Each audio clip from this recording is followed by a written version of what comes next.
Hi, I'm Tim from Nova Craft Canoe, and today we're going to show you how to put Kevlar skid plates on your composite canoe, and we can supply you with a kit so you can do it yourself. Inside the kit, you're going to find 2 Kevlar skid plates, a liter of resin with the hardener you're going to need, a mixing bucket with a stir stick, sandpaper to rough up your canoe before you install the skid plates, a set of gloves to protect your hands from the resin, and of course, the instruction manual. Okay, here we are out in the shop at Nova Craft Canoe, and Jeff Bear is going to show us how he installs skid plates. First, he measures 10 inches up from the tip of the canoe on the bow and the stern. Then he sets the narrow tip of the skid plate on the canoe and stretches it out a little bit. Tapes it down with a little masking tape just to hold it. Make sure it's centered properly. And then starts masking around the perimeter of the skid plate. You want to just keep the masking tape back about 1/4 inch from the edge of the skid plate. And keep it as straight as possible so the finished product looks neat and clean. Then you just carry on adding pieces of masking tape, making sure you're covering the canoe, keeping it back about 1/4 inch.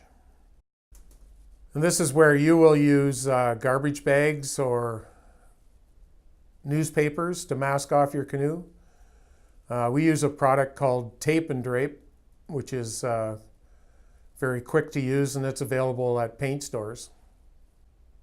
And he just applies this around the outside edge again. You want to make sure the masking tape's stuck down really well, or else you'll get resin leaking underneath your tape. Once you have the canoe totally covered, you just cut the masking tape with a sharp knife to remove it. The Kevlar skid plate for now. Then Jeff's taking the 100 grit sandpaper and carefully sanding all along the edge of the masking tape. You want to be careful here and try not to rip the masking tape that you've already put down. Once you have the edge done, sand all through the middle until the whole surface is totally dull and well sanded. Then he mixes up the resin with the hardener. You want to use 4.5 cc's for half the quart of resin. Mix that thoroughly and then apply a really thorough coat on the canoe.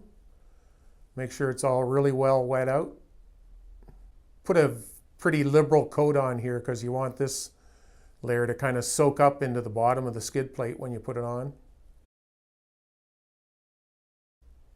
Then you get your skid plate, stretch it back out a bit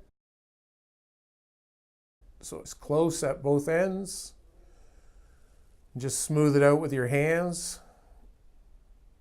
Then you just apply a really thick coat of resin. So this Kevlar is pretty thick. It takes quite a bit of resin to thoroughly soak it. Probably going to wet it out once and then go back and put more resin on again. And then with your latex gloves on, you can just smooth it out with your hand to make sure you get all the air bubbles out. And then once the resin starts to set up, you can peel off your tape, peel your masking off, and then peel the first line of tape. And if you pull it away from the skid plate so you don't catch the edge of the skid plate, and you get all that off. And then you want to check your side of your canoe to make sure there isn't any areas where the resin has dripped underneath your masking. And you can clean that up with some Varsol or paint thinner. Now, you let it harden up, and in an hour or two, you'll have a nice set of skid plates on your canoe. Just repeat that on the other end. Go have fun with your canoe.